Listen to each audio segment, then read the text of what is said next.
Hello again, folks. KR King here, helping you homebrew your own D&D campaign. You know, in the past, I've talked about how much I love modules. I love to read them. On the old days, before we had mapping software or the internet, I used to repurpose the maps all the time. But I also got ideas in terms of encounter design, dungeon design, the way you present your world to the players, the descriptions you use, and just overall how to create a mood in terms of an adventure from beginning to end. One of the modern modules that I love is Dungeon of the Mad Mage. I made an earlier video talking about the setup of the Mad Mage and the lessons it could teach you in terms of setting up your own dungeon. So today I thought I'd go over the first level of the Mad Mage's dungeon, talk about some of the ideas that are behind it, the setups, things I like, things I don't like, changes I would make in terms of ideas about setting up my own dungeon. Now, one of the things is I realized in terms of using this dungeon, is I would recreate it in Dungeondraft. That's the mapping software that I use. And I realized this is a video. I can show how I use the trace feature to take a JPEG of the Dungeon of the Mad Mage and then bring it into Dungeondraft. And the thing is, this would allow me to make JPEGs, one in terms of a virtual tabletop, for my players when they're entering the dungeon. Then I make one with all the information markers that I would need to use. And in addition, I can make changes in areas that I don't care for. So today, I'm going to dive into Dungeondraft and recreate the first level of the Dungeon of the Mad Mage.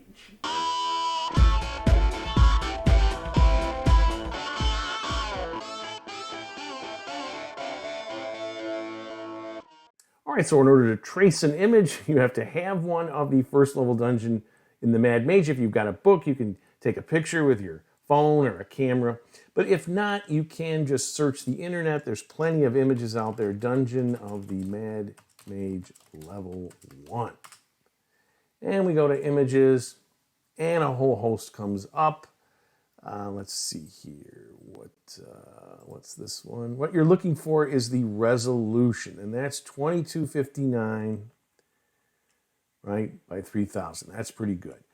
So you right-click this, you save the image, Dungeondraft, and I'm going to call that Level 1, Dungeon of the Mad Mage. Alrighty. And you'll notice this down here comes up, this PNG can't be downloaded. Don't discard that yet if you get that message. What you want to do is to get rid of this extra extension. Now it's just a PNG. Yes, that's what I want to do. Okay. Now I'm ready. I bring up my Dungeondraft. Start a new file. Now, these are the standard size, 35 by 20, 55. You know, A4 is 11 by 8, very small. So what I like to do, it doesn't matter which one, when you change, you can customize these. Up to 128 and 128. Very big, can be problematic. I'm going to say 75 by 100. Okay. It's going to load up. You know, I got a bunch of custom assets and whatnot. Loads those up. All right, there's my workspace. So now I'm going to bring in that file that I just copied, Level 1 Dungeondraft. There it is on screen. I'm going to scale this. You can go all the way up to 10 times. Turn the opacity all the way up so I can see it. Okay. Now, I'm going to line this up with my grid pattern here, but even though I'm going to line this right here in the center, notice when I get out of these grids are different size, and you can't, I've scaled them, I've done whatever, they're just different size. Not a problem. When you begin to trace, though, you're going to run into some issues that you might want to think about. So let's look at an area that's really off, say up here. When I start to draw this, I go building. I'm going to say edit this because I'm going to follow this pattern. I'm going to pick, what's this, cut stone, and I will pick stone. And I'm going to go up here. In order to trace this exactly, I take the snap off, right? And I'm going to go like this. Let's just use this small, one little area here, just for the example that I'm trying to do. Over like this. Okay. So what I've got here, when I turn that opacity off, this is what I've got. And the thing is, if you're going to use a virtual tabletop game where the players, you sent the JPEG and they're on it, line of sight and all that stuff, it can be okay, although it's still kind of goofy. And if you're trying to run a battle, with tokens and whatnot, it can get very tricky. Much less if you're running a true tabletop and they have to draw this up. It can be a pain, right? So I'm going to Control Z, which gets rid of that. Turn up my opacity. Watch what happens. When I turn that snap back on, it goes either to the vertices or halfway, so I have to make a decision. How do I want to do this? So let's say I just go like this, and maybe this. When you go to your trace image, again, a little bit like you're always along the vertices, you have a better sense of where this is going to be. And, I just think, yes, is it exactly what is on here? It's pretty darn close. So now we're ready to start. And I'm going to start here at the beginning. Now here's an important point of order. This is a big file. When you start to make all this, they're all connected, right? As you go along here. When you come down, you go through here, and they're connected here. And there's no true separate area, which makes sense, right? They're all connected somehow. When you get this map all the way done and you start to make little changes and alterations, it gets very memory heavy and you start to really slow down. So what I've discovered with these large maps is you want to do them in quadrants. You want to do them in areas, okay? So I'm going to start here and I'm going to go and I'm going to cut this off. I'm going to be right there. I'll cut this off and I'll have this section and I'll figure out where I want to cut that. Okay. So I'm going to go to here, building. What I like to do when I start off is try to use rectangles as much as possible. I'm not going to draw like here to here to here to here, because what happens is when you just draw a rectangle, there it is, right? There it is. There it is. Now there's a secret door here, so presumably there's we're going to have a door there. That's where these guys are waiting, these bandits. Okay, and I'm just going to do this. And I'm going to try to do as many of these as I can. And if we look at this, this is where, again, you have to make that decision of where do you want this. If you want to edit this and bring this over like this, it's 1/2, again, you're not going to be truly on. But the size is, so if you bring this over here, I guess you're going to want to do this so that this size corresponds to this.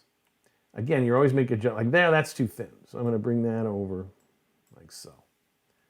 It's pretty darn close. And that way you're going to have that symmetry. Okay.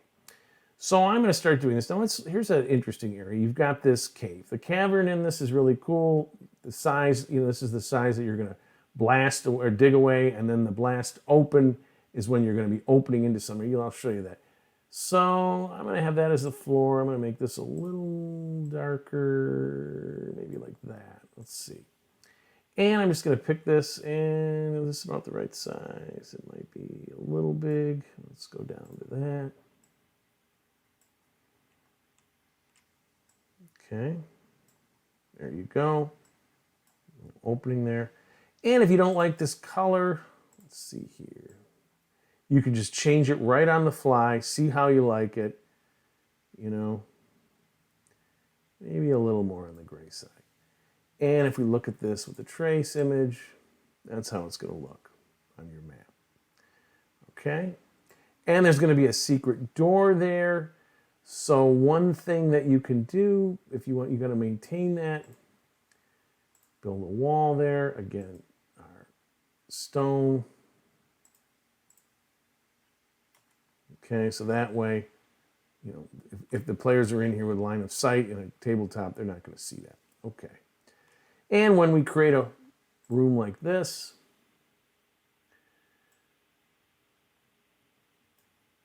it automatically adjusts.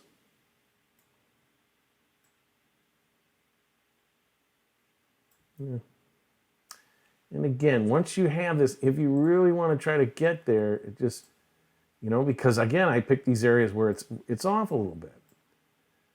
However you want to do that. All right. And since on this it's one whole hex, I'll do that. That's a little closer, I think. All right. So now I'm going to do this section here. We've set caverns and everything. We go into the fast motion.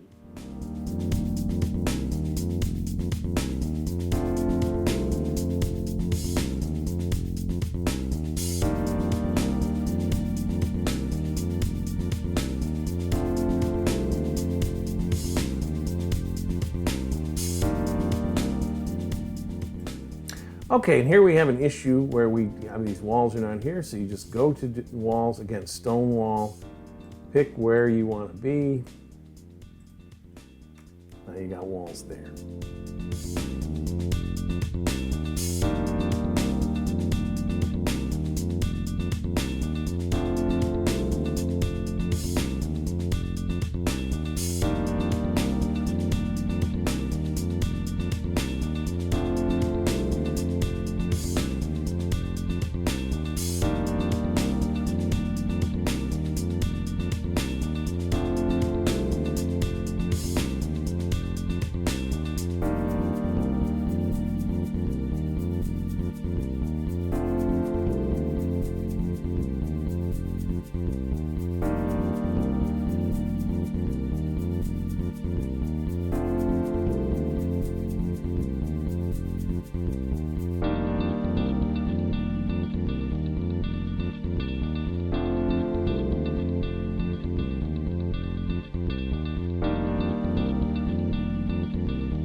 All right, so notice when these dots appear, these are all interconnected. And I'm going to keep this little area here separated because I'm going to start, when I start this next section, I don't want them to be always processing at once. Why not start up here? When you have something like this, this is an instance where you're going to want to turn your snap off. Why? Because you're never, it's not going to look good, right? It's going to be, it's going to be too rough. It's going to be weird. Control Z to get rid of that. Turn your snap off. And like any circle, the closer you have these to each other,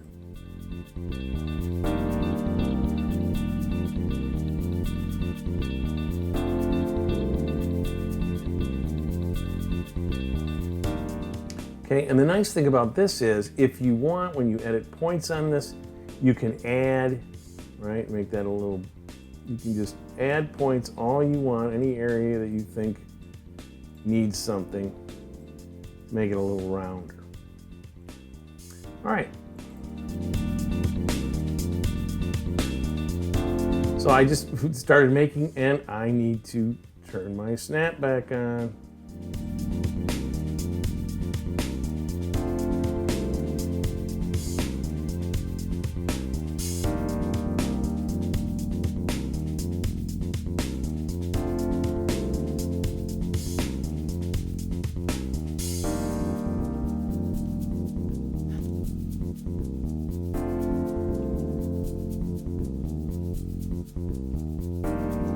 And when we go to edit points, notice it's just this area, not this over here, right?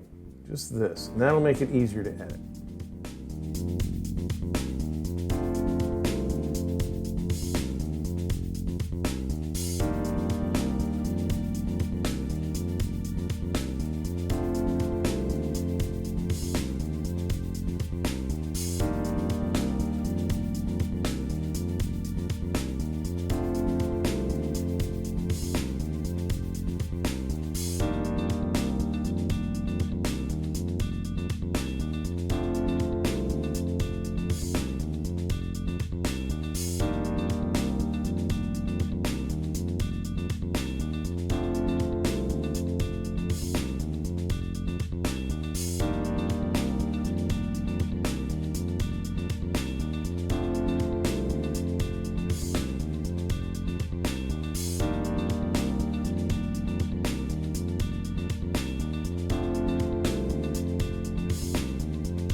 So this is an interesting thing. You have this. It looks like it's cut cavern and not rough stone. So I'm going to go with that. Turn my snap off and just trace this.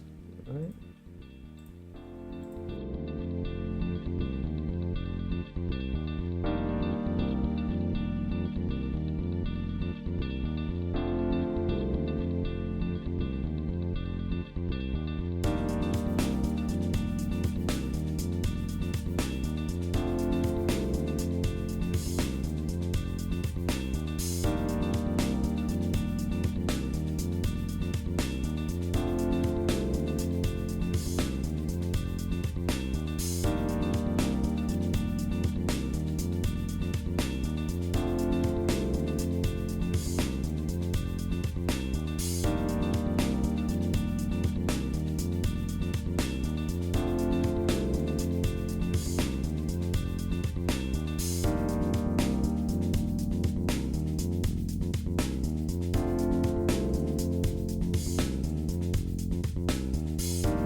All right, looking at this, we're about halfway done. I'm going to check out, this is our image so far. Okay.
All right, now I need to connect these, but I want to always make sure I go over every little bit to see if there's any things I've missed. Because once I connect it, it gets very difficult to make changes. There's a little change.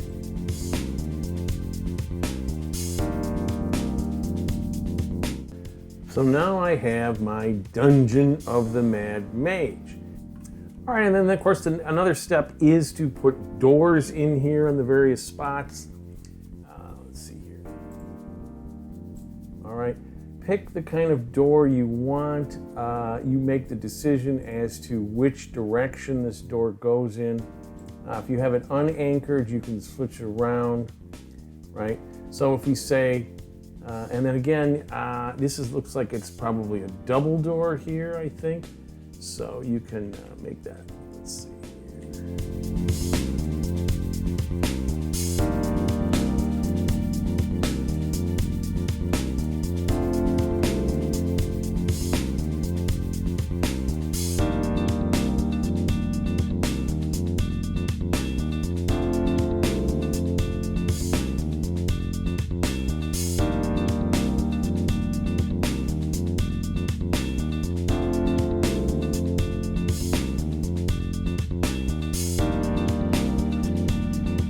So I'll make another copy and move it like so.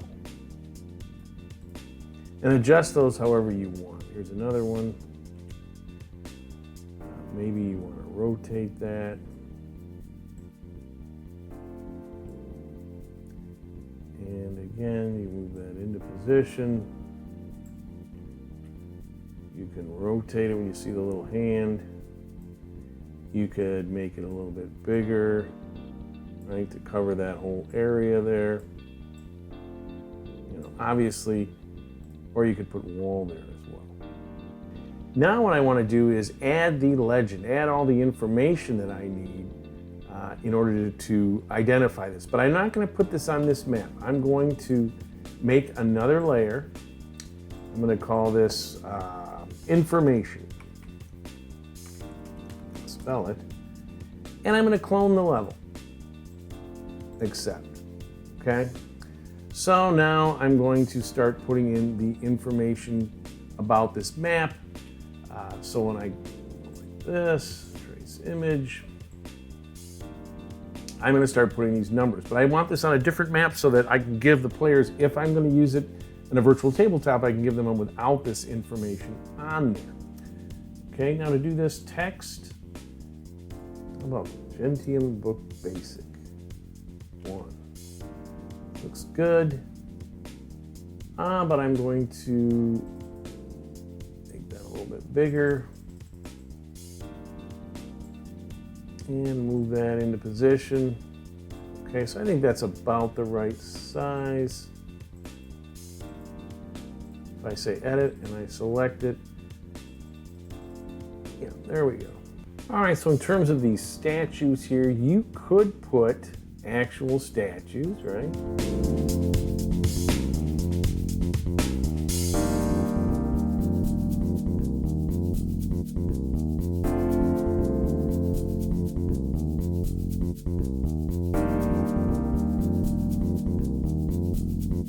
You got more statues over here. Maybe I mix this up.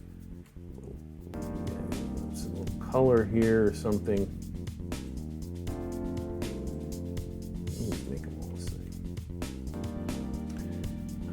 Then you've got these pillars, however you want to do them.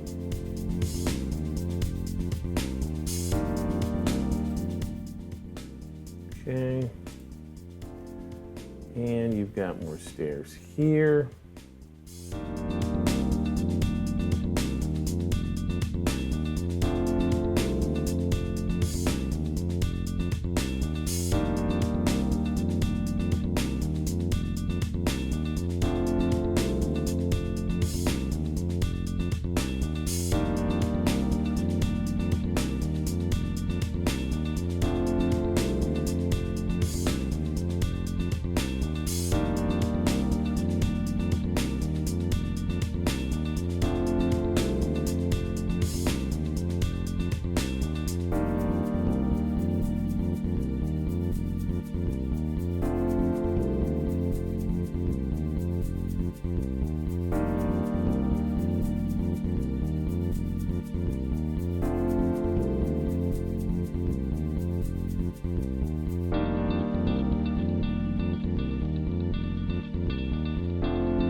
Okay, so here is the dungeon pretty much completed.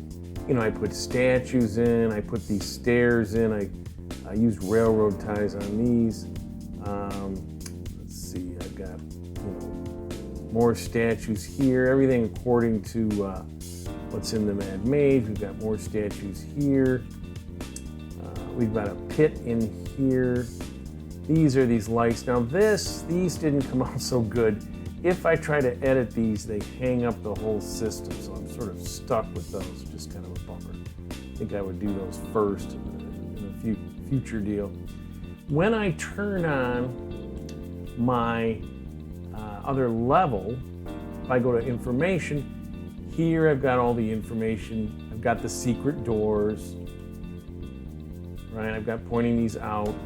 I've got all this stuff here that tells me what's going on here. And again, this was all, if you're going to use this as a Mad Mage thing, I think, you know, again, I'm using this information in terms of thinking about dungeons, thinking about dungeon construction. But I wanted to just do that to show you how we do that. And then what I would do is I would export this, say a JPEG file. This would be dungeon with information.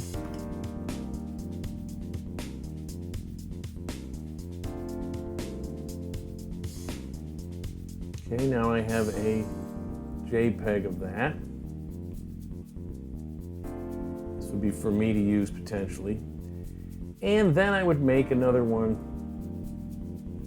dungeon players. Oops, cancel that first. I'm going to get the right level. I'm going to go to the ground level. This would be something that the players would be seeing if I use this in a virtual tabletop. So now I'm going to export that. Dungeon players. Save.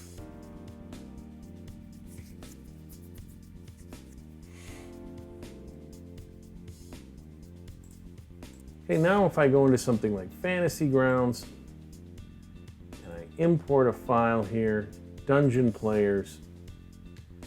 I open that. Okay. All right.